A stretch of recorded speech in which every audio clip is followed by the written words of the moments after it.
Hi everyone, welcome back from spring break. And you can't see me, but I'm doing break in air quotes. Kind of a non-traditional break, but a break nonetheless. So I hope you got to enjoy it. I hope you did something relatively fun and relaxing. I know this feels never ending at this point, but I hope you're able to find some joy in the time then kind of pause on life that this quarantine is giving us. But anyway, we're picking up with our feedback mechanisms from last week. So, what you need to be able to do, possibly on the AP exam, is to be able to recognize a positive or negative feedback system. And last week we kind of started this conversation with some notes, but now you got the chance to really kind of look at different examples and practice, and we're going to continue with that more today. So, first, you had just what negative and positive feedback is. Sorry that my copy here is quite faded. But a negative feedback system is designed to bring a system back to its original set point or to reduce the stimulus. Whereas a positive feedback mechanism will increase the stimulus until whatever the signal is stops. So we'll talk about that and look at some examples in here. So negative and positive, the stimulus is the thing that triggers the event. The signal is usually whatever is being sent, the message, the communication of information. And the response is what happens as a result of that. So all of these negative and positive both involve the stimulus, the signal, and the response.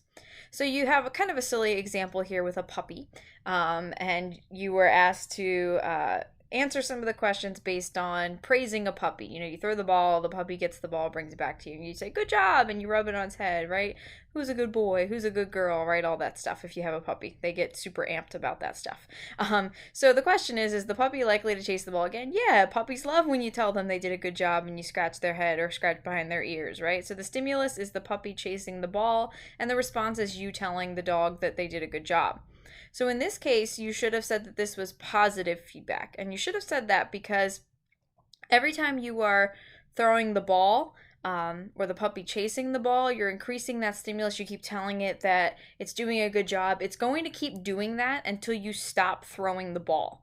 There's no original set point here. There's no situation that you're coming back to. So in this case, this wouldn't be an example of negative feedback. It's positive feedback because this is just going to keep happening, and the puppy's going to continue to chase the ball until either they completely are exhausted and they fall over with exhaustion, or you stop throwing the ball. And that's kind of what positive feedback is more like. Then later in the day, the puppy, they urinate on the couch, and you yell, you say no bad dog, right? Is the puppy likely to do it? Maybe. Hopefully not, though, right? Hopefully over time the dog will learn to reduce that behavior and will stop peeing on your couch. So the stimulus is the puppy urinating, and then the response is you saying no bad dog. In this case, now, this is an example of negative feedback because the response in this case of you saying no bad dog is going to stop the dog from doing that thing versus with when you were throwing the ball, the dog kept running to go get it. In this case, you want the dog to stop urinating on the couch, so it's going to reduce the stimulus, and that's what negative feedback is all about. This whole puppy example thing is a little bit of a stretch. It's better to look at it in terms of actual biology and anatomy and physiology, but that's kind of what they're getting at here. So amplifying a signal or a condition is positive feedback.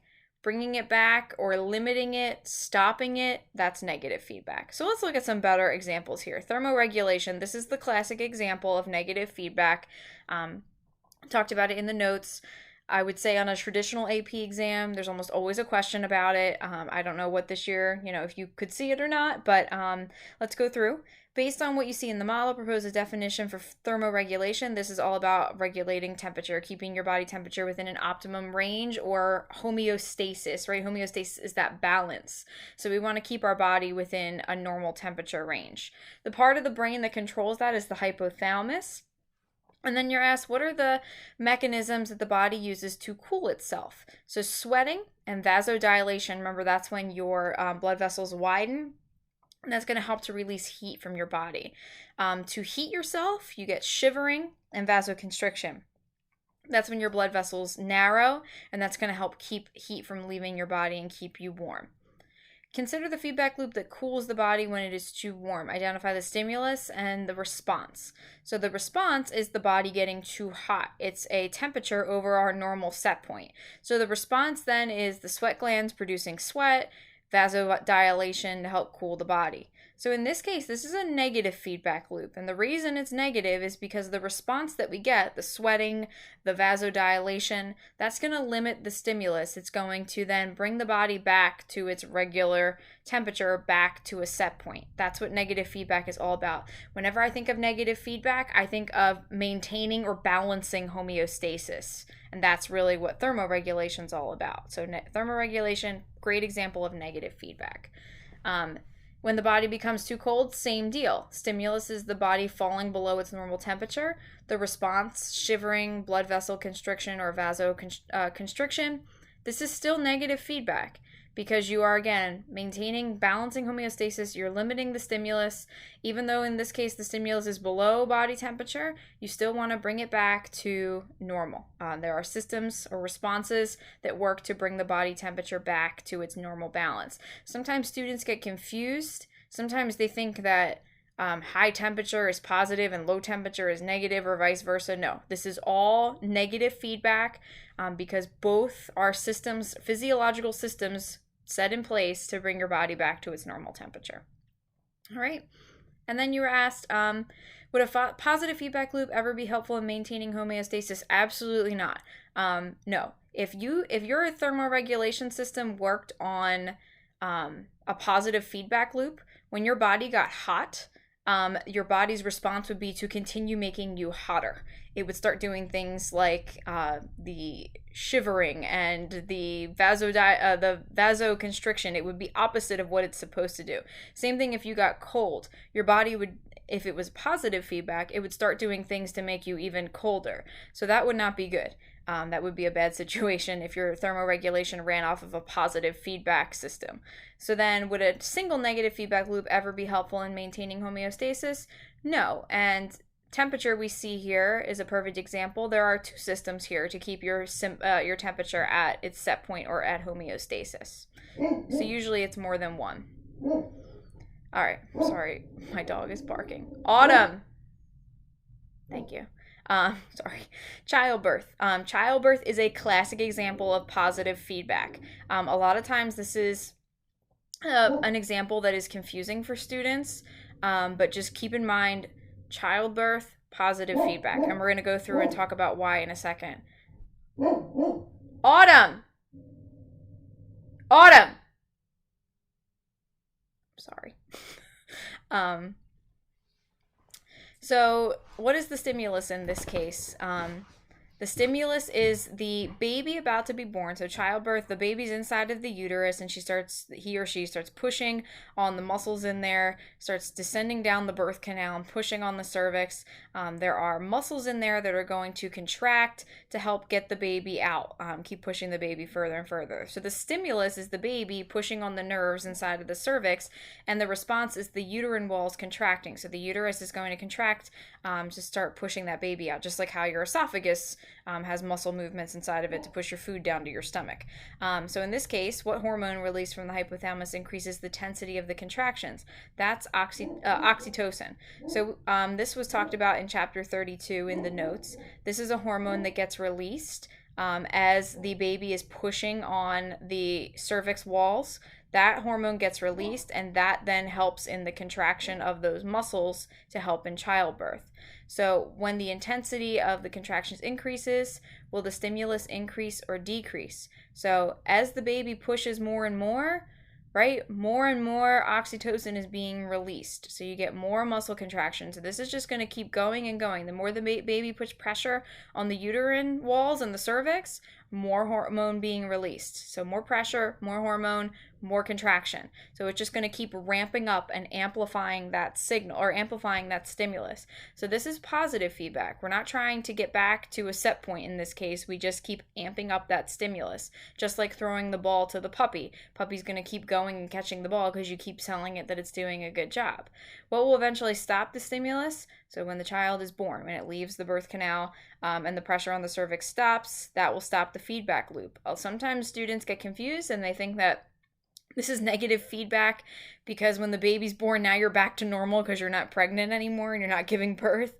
I know that sounds silly now that I just said it out loud, but it is something that students often think, but it's not the case. This is childbirth, by definition, is positive feedback because the more and more the baby pushes, the more and more of a response you get, and this will just keep happening, going all the way up. I know you can't see me, I'm moving my hands up, up, up.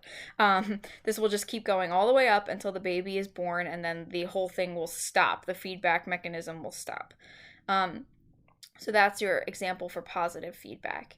And then you had 3 different scenarios where you were given a setup and you had to figure out whether it was positive or negative feedback. So the first one you were told is the human blood clotting or the platelets that come when you have an injury. So the stimulus in this case is the cut blood vessel. So this is the actual cutting, injury, scrape, cut, tear, whatever you wrote for this. That's the stimulus. The response to that is increased platelets and blood clotting factors that go to that area.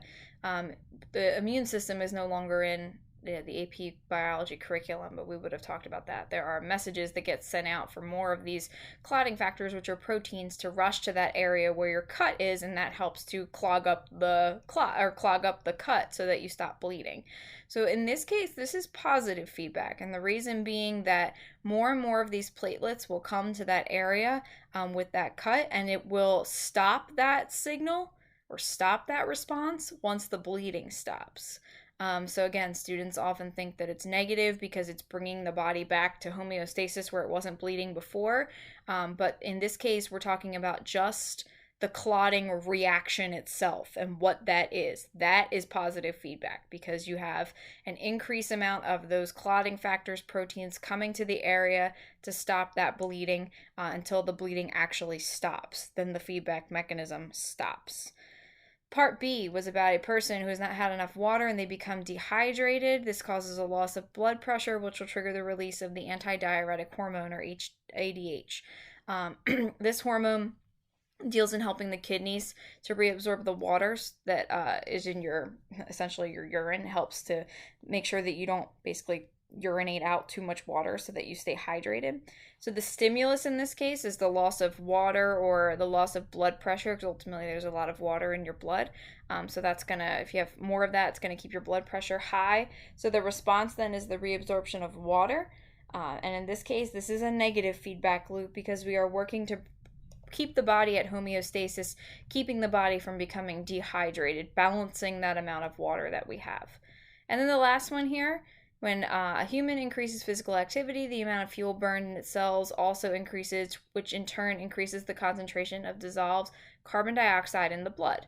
The CO2 reacts with the water to make a weak acid, which lowers the pH of the blood. Sensory cells in the medulla of the brain register this drop in pH and send signals to the diaphragm and heart to increase respiration. This will clear the CO2 from the bloodstream. Wow, that was a lot of information. So the stimulus in this case, this one's kind of tricky. You may have said that it had something to do with the concentration of the carbon dioxide, which would be fine, or you may have kind of looked at it in a step further and answered it in terms of the low blood pH. Either one would be fine. As a stimulus, these are the two things that are setting off that signal. And the signal in this case, you may have said something about the diaphragm and the heart, but ultimately that's an increase in respiration. And if you're increasing respiration, right, you're increasing how much oxygen is coming into the body to help clear out that carbon dioxide from your bloodstream. That is all about homeostasis. So that's bringing your body back to your normal blood pH.